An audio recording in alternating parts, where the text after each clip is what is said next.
మరి ఈ చల్లని సాయంత్రం వేళ వర్షం పడుతున్న సమయంలో మనకి ఏదో ఒకటి తినాలనిపిస్తుంది కాబట్టి బయటికెళ్ళి చిప్స్ కొట్టే గాలి తప్ప చిప్స్ రావట్లేదని చెప్పి ఇంట్లోనే ఉన్న పొటాటోలతో తయారు చేసుకోవడం జరిగింది.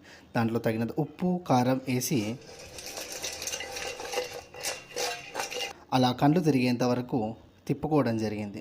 దాని తర్వాత ఫ్రెంచ్ ఫ్రైస్ కూడా చేసుకొని దాంట్లో ఉప్పు కారం తగినంత వేసి గడగడ గడగడ గడగడ గడగడ అనుకుంటూ గిన్నెకే కళ్ళు తిరిగేలా చేసి పక్కకు పెట్టడం జరిగింది.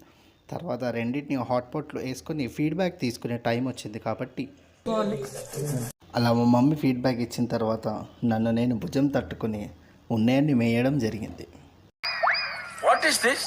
నేను ఇంత స్వీట్ గా మాట్లాడుతుంటే రిప్లై ఇవ్వకుండా వెళ్ళిపోతున్నాడు.